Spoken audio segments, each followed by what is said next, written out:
Stock soared. Britain was now the undisputed ruler of Europe, and Rothschild ruled England. The already dominant British Empire grew even more aggressive. Her troops and bureaucracy spread across the globe. The sun never set on Britannia's holdings.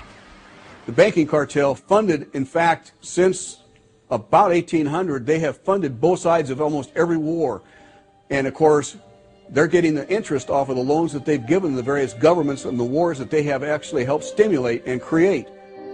By 1900, Germany was a rising force and a leader of the Industrial Revolution.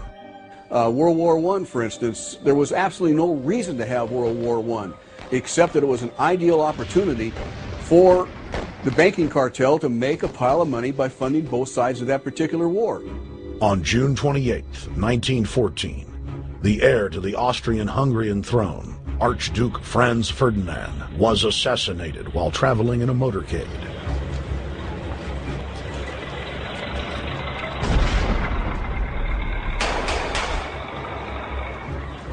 The Black Hand, a Serbian secret society with connections to French and British intelligence, took credit. World War I had begun.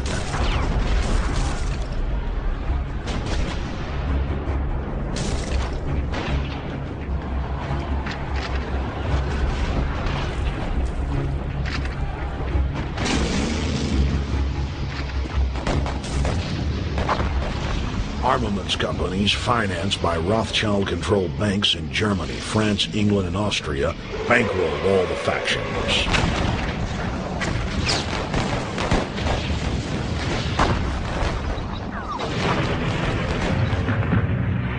At least 20 million were killed in the war.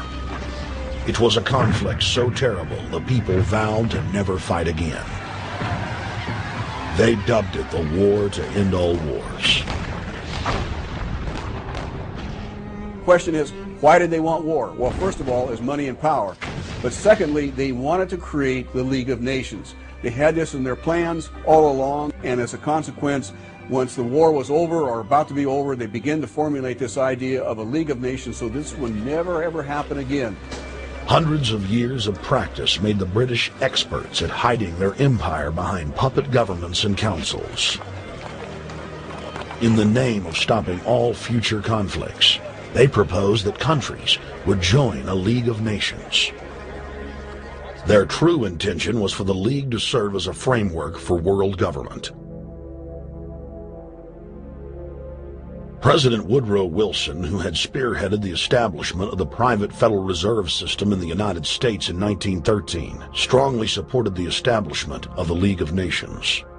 Woodrow Wilson was a very naive president. He was basically a college professor that was grafted into this whole system. The League convened in Paris in 1919, but many nations recognized it as a threat to their sovereignty and refused to join. Frustrated by the U.S. Congress blocking the League of Nations, British intelligence, with the help of the Rockefeller family, set up the Council on Foreign Relations in New York City in 1921. The council recruited the best and brightest of American life to support the growth of the Anglo-American Empire. The CFR's stated mission is to abolish all nation-states in favor of an all-powerful world government administered by a tiny elite. By 1930, the promoters of world government had split into two interlocking camps: the Fabian socialists centered in London, and the fascists based in Italy and Germany. National Socialism will use its own revolution for establishing a new world order. Adolf Hitler. Supporters of the fascists in the United States and England believed that the military should be used to quickly transform the world into a new world order. All the more sophisticated practitioners of globalism stated that incrementalism was the sure path to world domination. Congressional Medal of Honor winner Major General Smedley Butler went public in 1934, exposing an attempt by the robber barons to launch a military overthrow of the United States. The war hero testified to the McCormick-Dickstein Committee in Congress that some of the most powerful men in America had tried to recruit him to lead a military coup so they could set up National Socialism in the United States.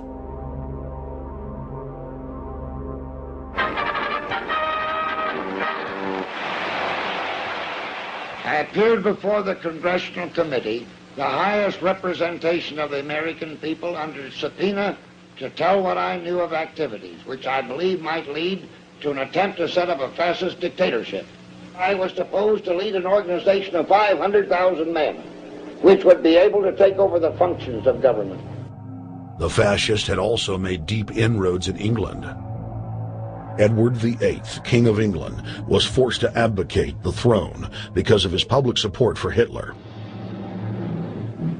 Es ist dabei nicht nur das negative Problem der Bekämpfung dieser Lehre und ihrer Organisation handelt, sondern die Durchführung der positiven Aufgabe der Gewinnung des deutschen Arbeiters für den Nationalstaat.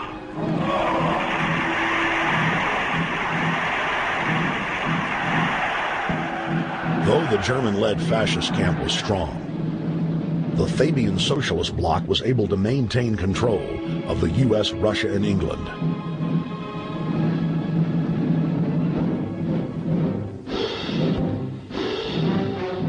In the build-up to World War II, and during the conflict, the bankers again financed both sides, just as they had done with Napoleon.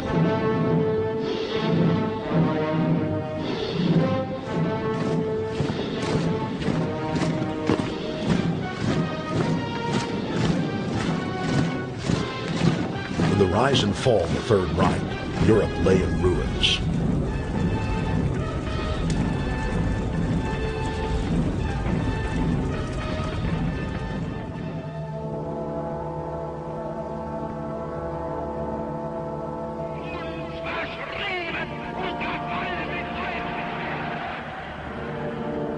Once again, the elite claimed that only global governance could save humanity from certain destruction.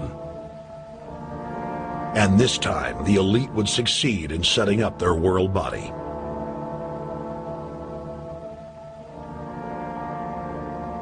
In April of 1945, at the Presidio Naval Base in San Francisco, the United Nations was founded by the victors of World War II. The United Nations complex was then built in New York City on land donated by John D. Rockefeller.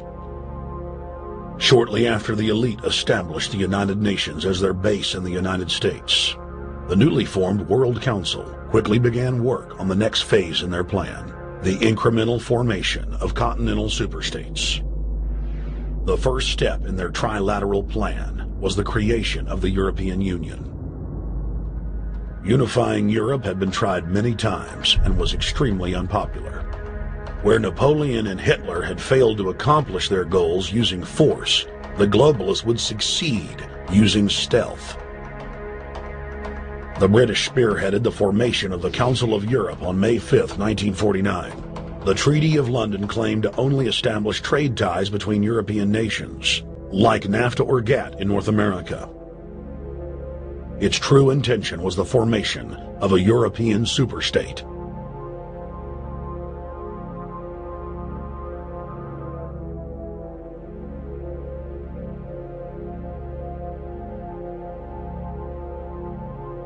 In 1954, the elite of the planet met in secret at the Bilderberg Hotel in Oosterbeek, Holland. The Bilderberg Group would later admit that their mission was the formation of the EU.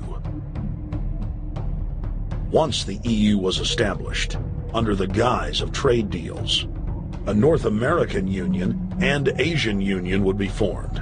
The three interlocking superstates formed the core of the global government, while the United Nations would serve as a world regulatory and enforcement body over the Third World subregions. The Bilderberg Group consists of the heads of all of the managing roundtable groups that steer individual countries. Picture the elite power structure of the world as a giant pyramid, with only the elite of the elite at the tip-top of the capstone. The group has been so secretive that until the mid-1980s, the controlled corporate media denied its existence.